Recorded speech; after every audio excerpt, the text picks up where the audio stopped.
හොඳයි. ඔන්න අපි දරුවනේ නම් ඔය බෝරින් තීරි කැලි වලට පස්සේ දැන් අපි ඇවිල්ලා ඉන්නවා යම්කිසි හොඳ සංදිස්ථානයකට. හොඳයි. එහෙනම් දැන් හැමෝම මාතෘකාව දාගමු. රේඛීය චලිත සමීකරණ. මාතෘකාව දාගමු. රේඛීය චලිත සමීකරණ.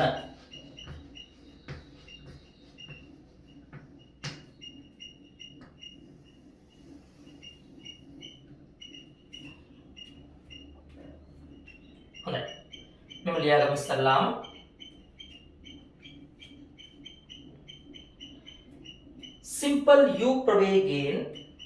simple u ප්‍රවේගයෙන්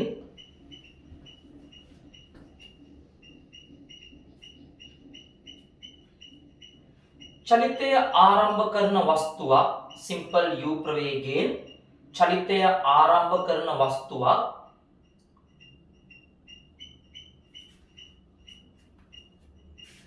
සරල රේඛාමය මාර්ගයක් දිගේ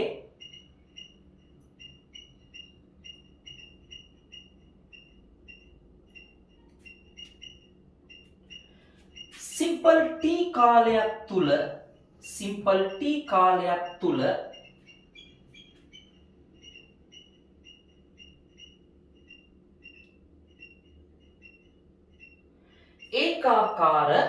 ඒකාකාර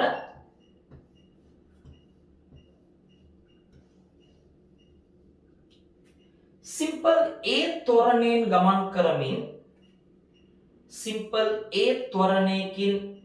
කරමින්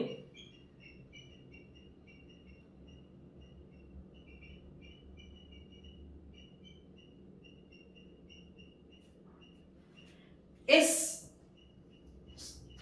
විස්ථාපනයක්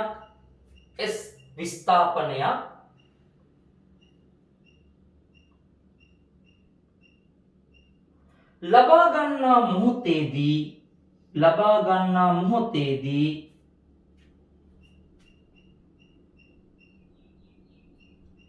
එහි අවසන් ප්‍රවේගය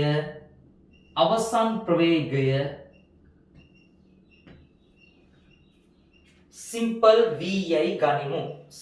v යයි ගනිමු.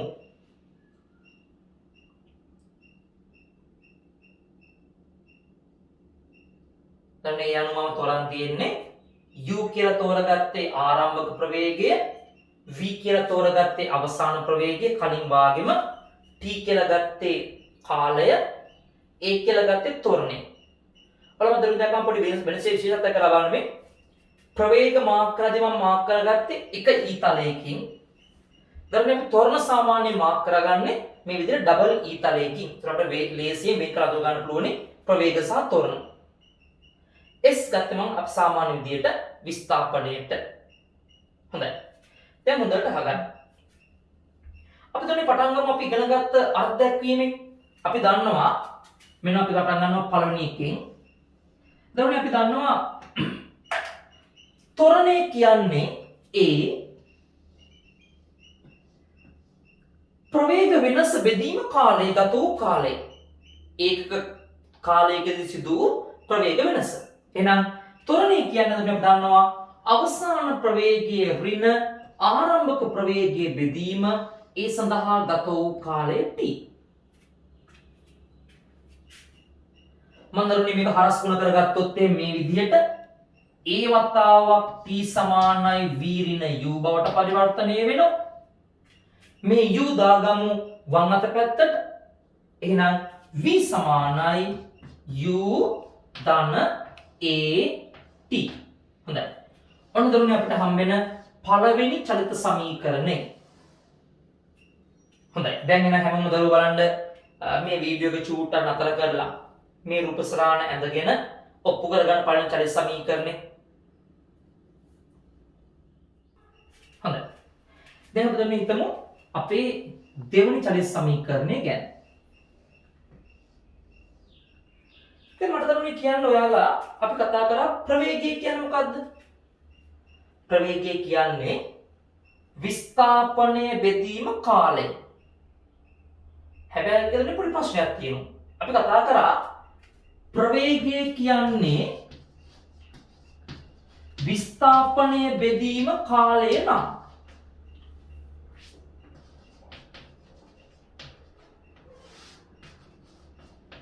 එතන ප්‍රවේගය කියන්නේ විස්ථාපනය බෙදීම කාලය නම්.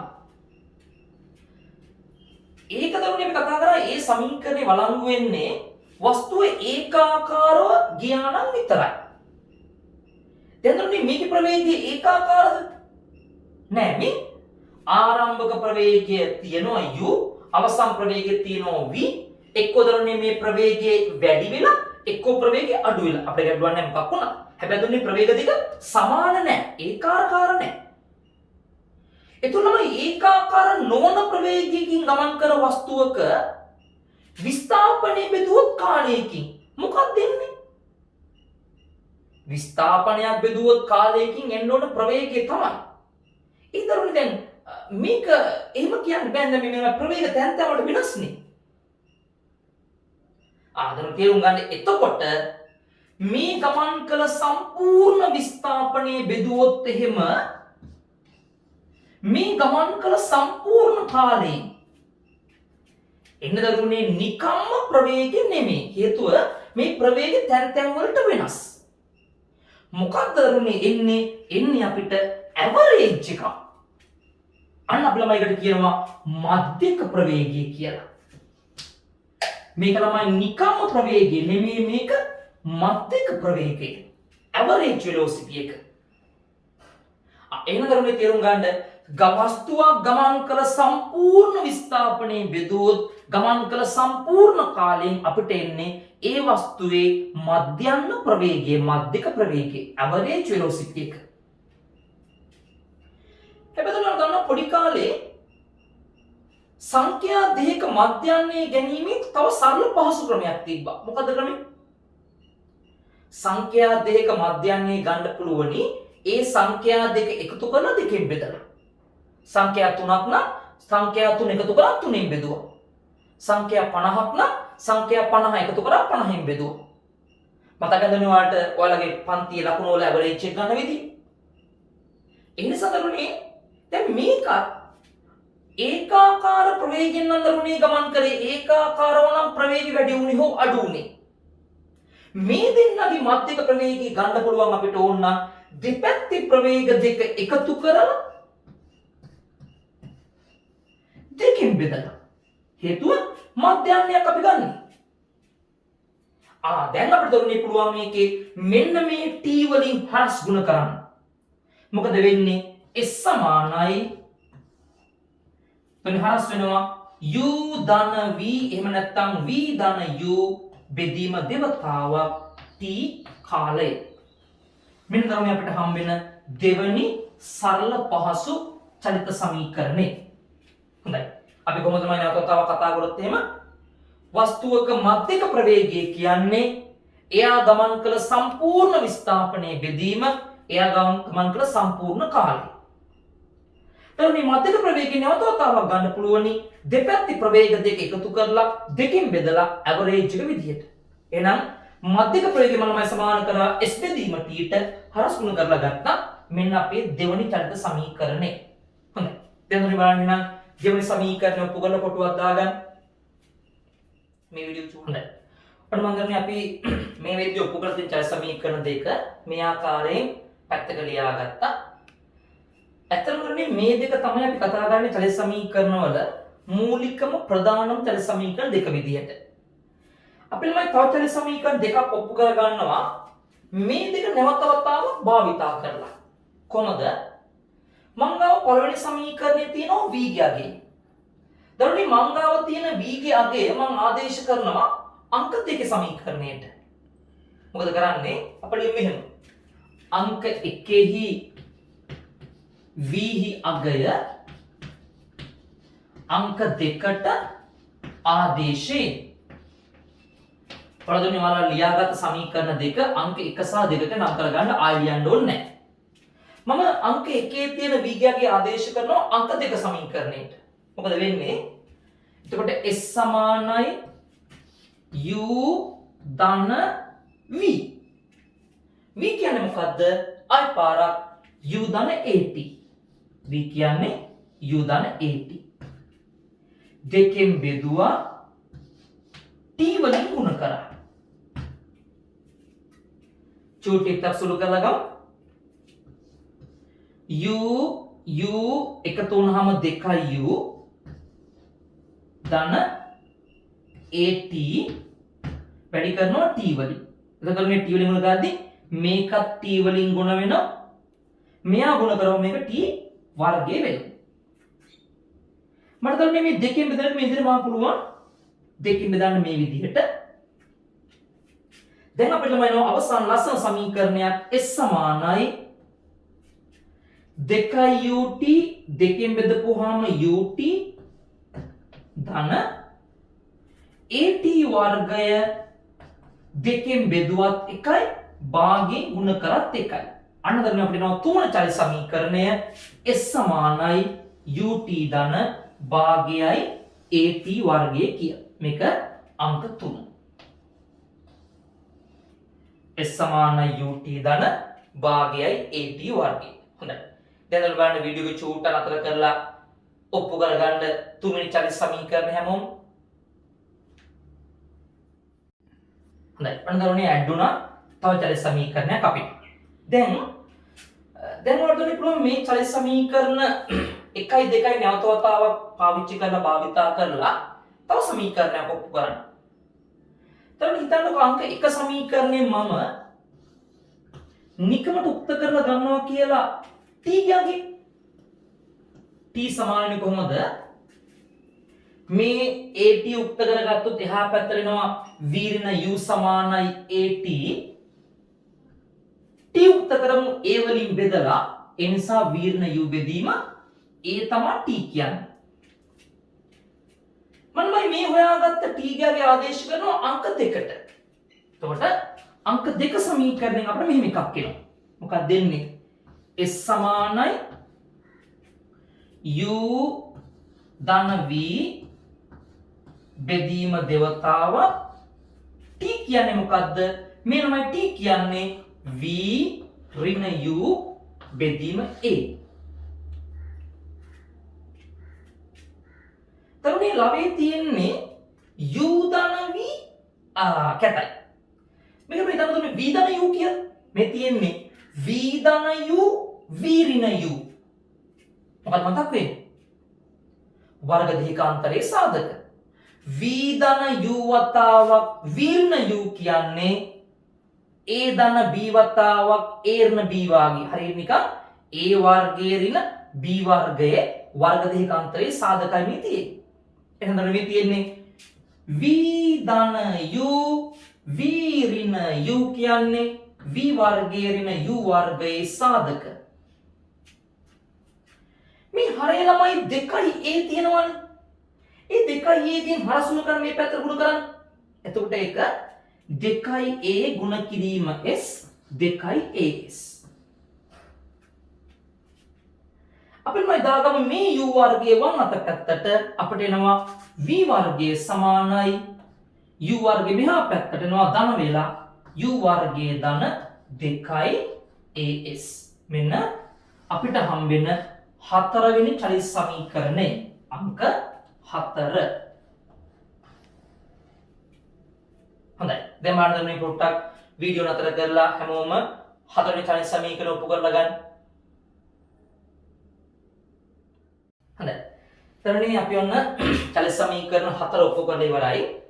දැන් ළමයට එන ලොකුම ප්‍රශ්න තමයි මේ චලිත සමීකරණ 4දී අපි ගැටලුවකදී ඇප්ලයි කරන්නේ කොයි චලිත සමීකරණයද කියලා.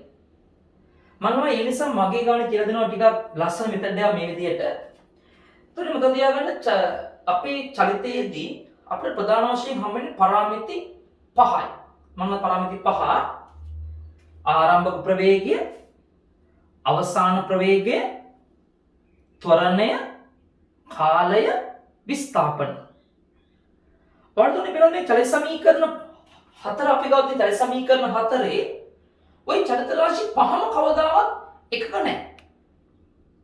බලන්න හැම එකකම තියෙන චලිත සමීකරණ හතරක් නේද කියලා චුට්ටක් බලන්න මේ. V U A T හතරයි තියෙන්නේ. S U V T හතරයි. S U T A හතරයි. V U A S හතරයි.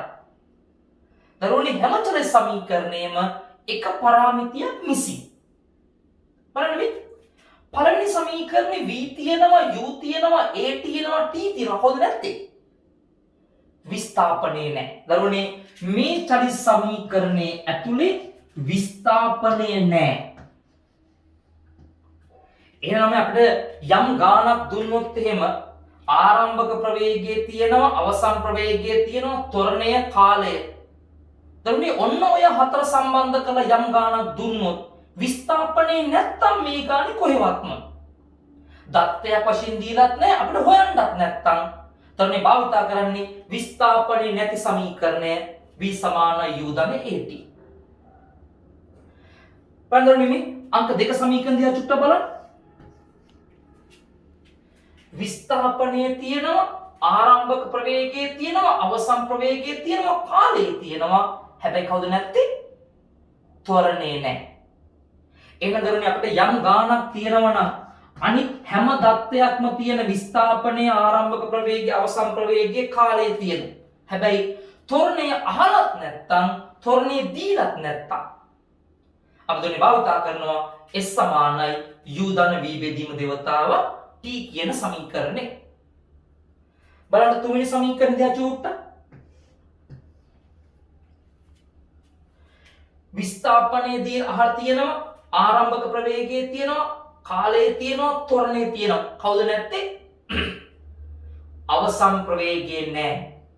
එහෙනම් දරුවනේ යම් ගාණක් ළමයි තියෙනවා නම් දත්ත පද්ධතියක් තියෙනවා නම් අනිත් හැම දත්තයක්ම තියෙනවා. හැබැයි අවසන් ප්‍රවේගය අහලත් නැහැ හොයන්නත් නැත්තම් අන්න අපි දරුවනේ භාවිතා කරනවා S = ut ධන භාගයක් at වර්ගය කියන සමීකරණය. ඉතින් මේ හතරේ සමීකරණ දිහා චුට්ටක් බලන්න. අවසන් ප්‍රවේගයේ තියෙනවා ආරම්භක ප්‍රවේගයේ තියෙනවා ත්වරණයේ තියෙනවා කාලයේ තියෙනවා. කවුද නැත්තේ? විස්ථාපනයේ තියෙනවා. කවුද නැත්තේ? මේක ළමයි කොහෙවත්ම අපිට කාලයේ සම්බන්ධ දත්තයක් නැහැ. එහෙනම් දරුවනේ යම් ගැටලුවක් තියෙනවා නම් කාලය අහලත් නැහැ කාලය දීලත් නැත්තම් අන්න භාවිතා කරනවා v වර්ගය = u වර්ගය ධන 2 as කියන සමීකරණය. හොඳයි. දැන් එහෙනම් දරුවනේ අපි හැමෝම පොඩි සමරි එකක් දාගමු මේ විදිහට. අපි ඉගෙනගත්ත චලිත සමීකරණ 4 සහ ඒ එක එක චලිත සමීකරණයේ තියෙන විශේෂත්වය ඇතුළත් කරලා. හොඳයි. එහෙනම් ගන්න හැමෝම වීඩියෝ එක චූට්ටක් නතර කරලා මෙන්න මේ සමරි එක ලියා ගන්න පොඩි කොටුවක් දාගන්න මේ සමරි එක